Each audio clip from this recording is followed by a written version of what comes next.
నమస్తే, welcome to I news. నేను మురళి. మనిషి గుండె లయ తప్పుతోంది. ఎప్పుడో 60-70 ఏళ్లకు వచ్చే గుండెపోట్లు ఇప్పుడు చిన్న వయసులోనే వస్తున్నాయి. ఆడుకుంటూ కింద పడిపోతున్నారు. నడుస్తూనే ప్రాణాలు వదిలేస్తున్నారు. ఆరోగ్యంగా ఉన్నవారికి కూడా గుండె గుల్లబారిపోతోంది.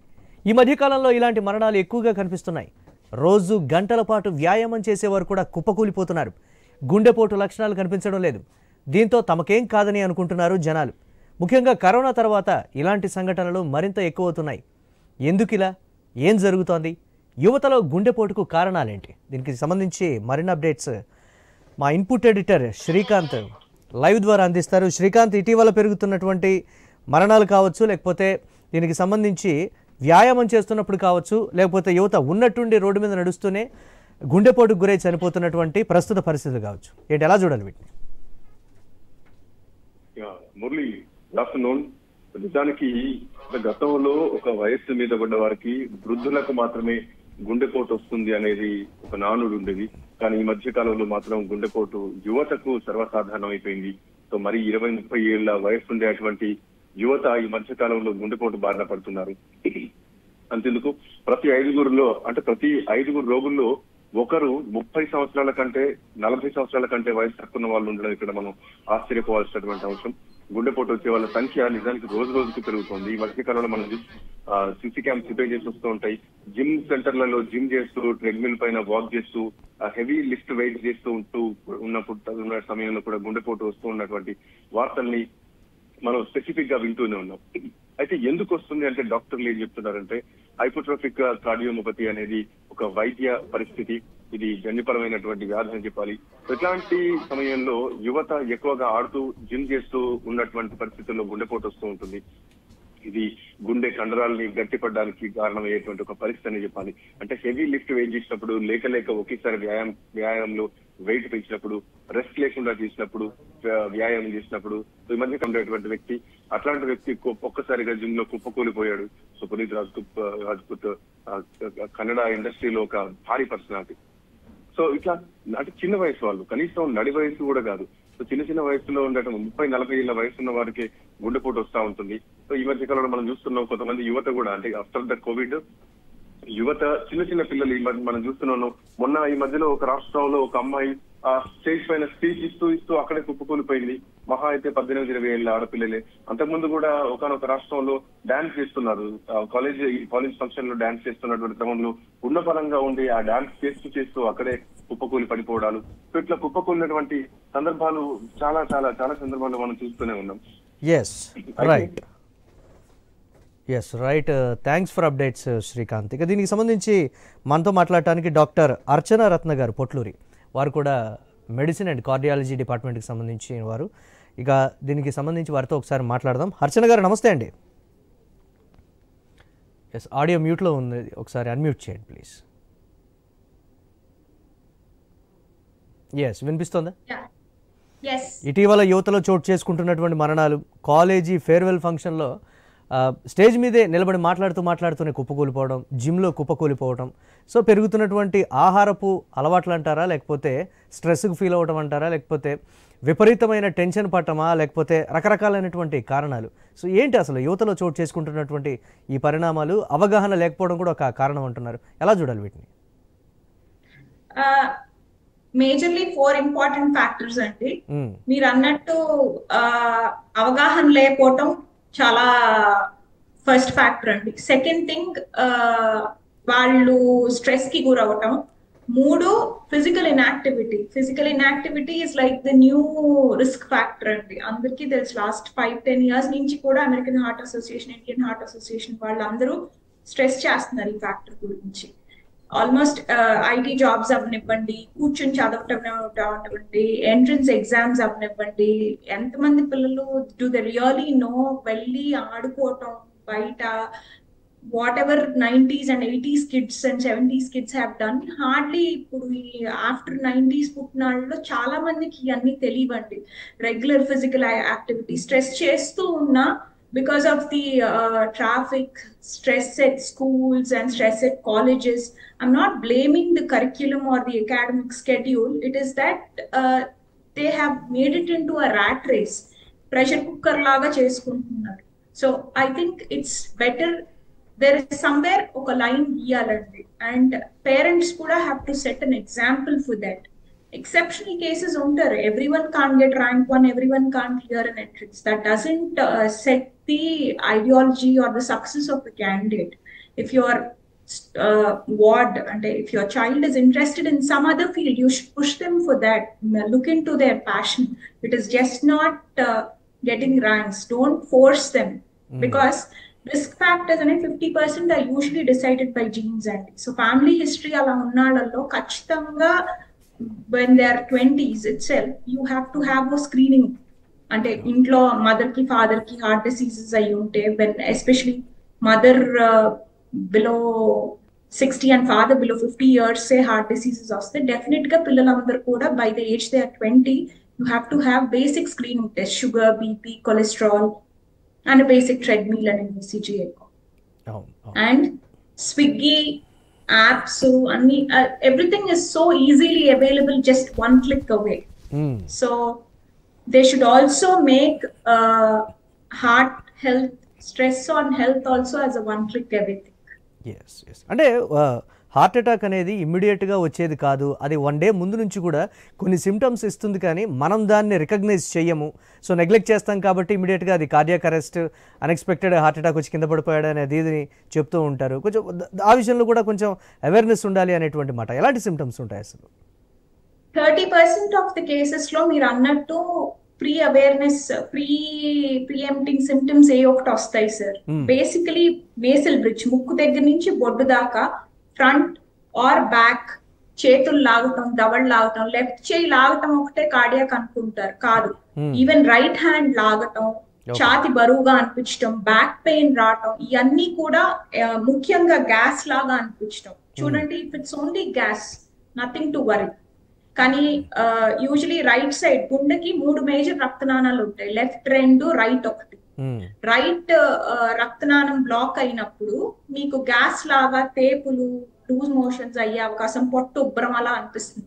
చాలా మంది మా ఫ్యామిలీలో కూడా చాలా మంది తెలిసిన వాళ్ళు సెలవులకు ఊళ్ళు వెళ్ళినప్పుడు, where medical facilities are not available immediately, ఇది గ్యాస్ ఇది లూజ్ మోషన్స్ ఇది ఇబ్బంది అనుకొని ఎంతో చదువుకున్న వాళ్ళు కూడా నెగ్లెక్ట్ చేసి ప్రాణాలు పోగొట్టుకున్న వాళ్ళు, ఎర్లీ 30s 40s ఉన్న వాళ్ళు కూడా తెలుసండి. సో ఈ సిమ్టమ్స్ ఇది అని తెలుసుకుని వెంటనే దగ్గరున్న హాస్పిటల్ వెళ్ళి జస్ట్ బేసిక్ ఈసీజీ తీయించుకుంటే it will save lives, nothing more than that. So weather ఎంతవరకు ఇంపాక్ట్ చూపిస్తుంది అంటారు? ఎండాకాలంలో కూడా ఇటువంటి డీహైడ్రేషన్ కావచ్చు, లేకపోతే బాగా ఎండలో తిరిగి రావటం వల్ల కూడా ఇటువంటి ఘటనలు చోటు చేసుకుంటాయనేటువంటి మాట చెప్తూ ఉన్నారు. దీన్ని ఎంతవరకు మనం బిలీవ్ చేయాలి? Already existing heart disease patients, heart failures ఉన్నాళ్ళు, అంటే పంపింగ్ ఫంక్షన్ తగ్గిపోయిన వాళ్ళు, just 30% less than pumping function వాళ్ళకి ఒక certain amount of fluid restriction ఉంటుందండి.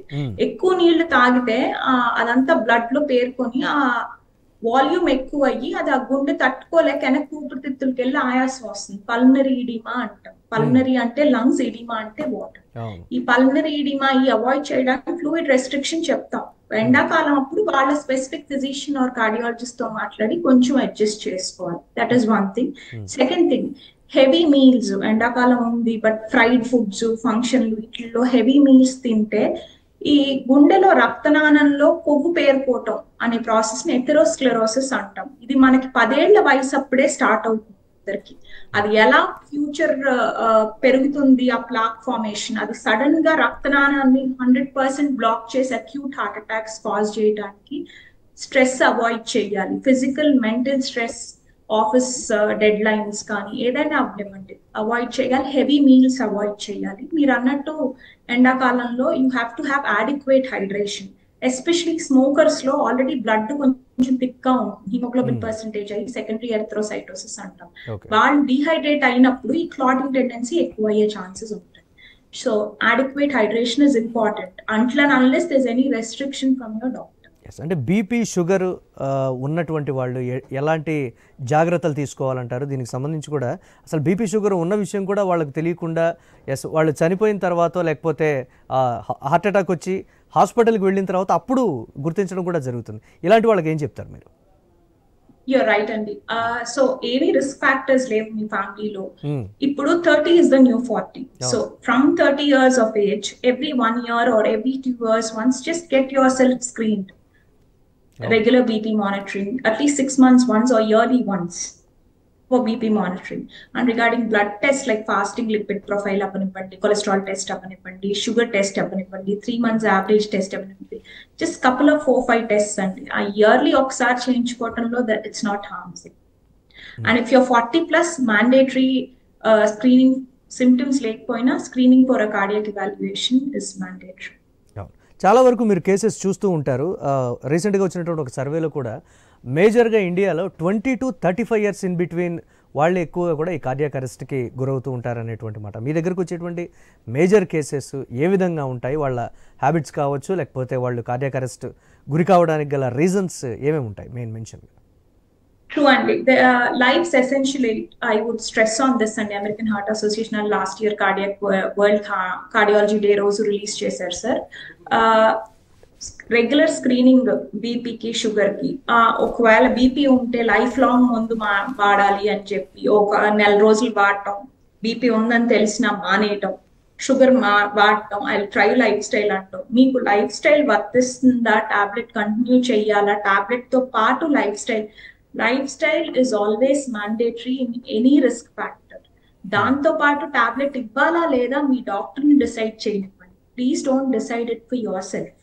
Irrespective of your age, your genes, your lifestyle also decides. Ayyo na friend ki ledu, ma cousin ki ledu. This all doesn't work. Your body is your body.